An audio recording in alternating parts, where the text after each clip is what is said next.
Hello, I'm here to read our final chapter of Wish by Barbara O'Connor.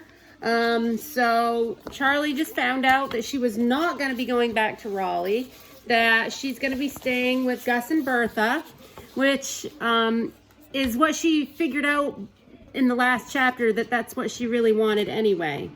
So here we go. When I got back, Gus was home from work, sitting in a lawn chair, dunking turnip greens in a bucket of water. "Hey there, Butterbean," he called out when he saw me. Wishbone slurped up some of that sandy turnip green water, and me and Gus laughed. Bertha's cat named Lula May sauntered over and rubbed her head against Wishbone's leg. He gave me a mournful look, but he let her do it. Later, while Bertha put turnip greens and cornbread and tuna casserole on the table, she told me we would talk about everything after supper. I didn't know what talk about everything meant, so I just said, okay, but inside I felt scared. I pushed tuna casserole around on my plate and didn't say much while Bertha told us about some friend of hers whose son ran off and joined the army. "Honest to goodness," she said, "the way she keeps crying and carrying on, you'd think he jumped off a cliff."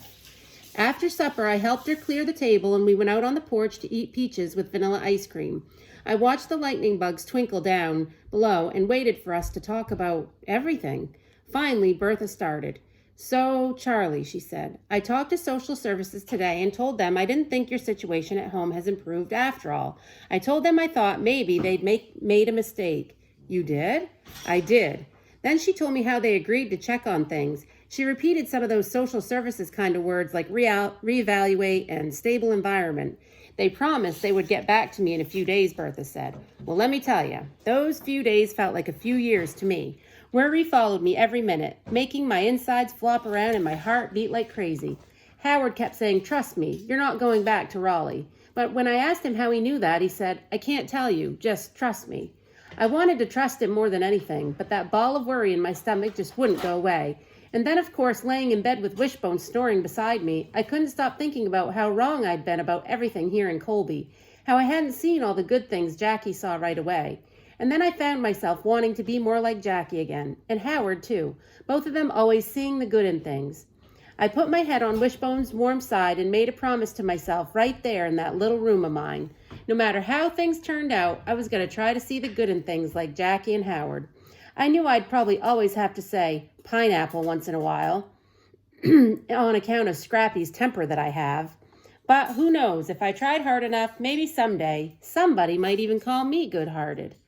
Those few days dragged on. Every little thing I looked at nearly turned me into a crying baby, thinking I might be leaving.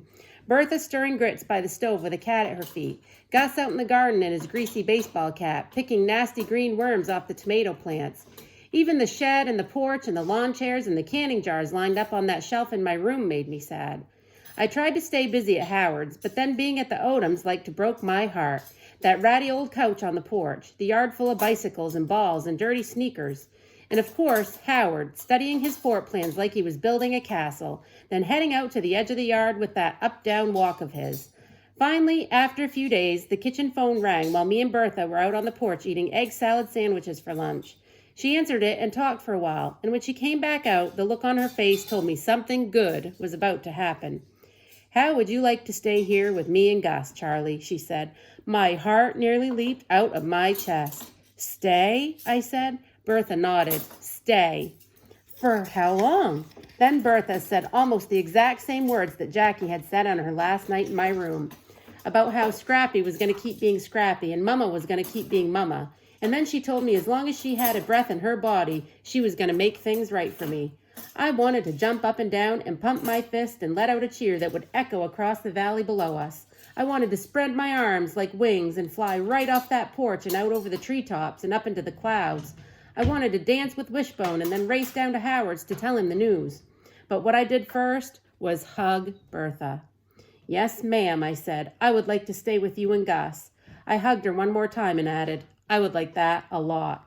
Bertha looked at me all teary-eyed and said, "Guess what I'm doing first thing tomorrow?" "What?" "I'm getting every single one of those dang canning jars out of your room."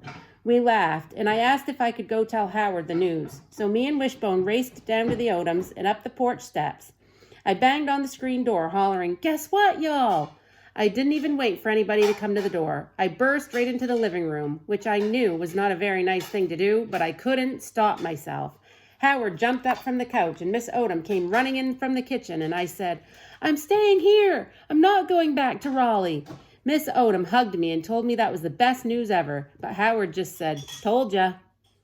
Then he gave Wishbone half a vanilla wafer and said, "I knew you were staying here." "But how'd you know?" I asked. "'Cause that was the other part of my wish," he said. "That day at the creek, I wished that you would be my friend and stay here in Colby." "You did?" He nodded. "Yep. And since the part about being my friend came true, I knew the other part would too.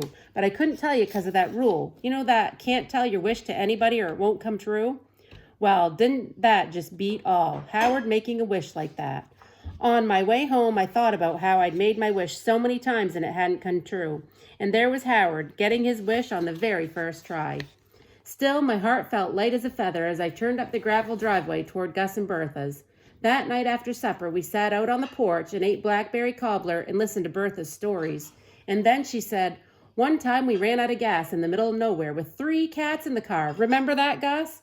He nodded and said, "Yep." Then Bertha let out a big contented sigh and said, "I never in my wildest dreams would have thought we'd have a family like this. Would you, Gus? A family like this? Is that what she'd said? She had said that. A family. A real family. A family that cared about me and called me Butterbean and was going to take the canning jars out of my room first thing tomorrow. A family that wasn't broken. A family that I'd been wishing for all those times. I couldn't hardly wait till Sunday when I could find my flower in the garden of blessings and write my family on it." Suddenly Bertha called out, "Star! First star! Everybody make a wish!" I looked up at that star twinkling over the mountains, but instead of wishing, I just closed my eyes and breathed in the piney air. My wish had finally come true. So there is the end of the book. So Charlie is very contented now. She knows she's staying with Gus and Bertha. She's found a family, and she has her dog Wishbone. So it really ended on a good note. I enjoyed reading this story to you guys. I hope you've enjoyed watching and listening to this story. And so for the rest of the year, which is less than 2 weeks, I will be reading you some short stories every day instead of reading a big chapter book. And all right, miss you all. Bye.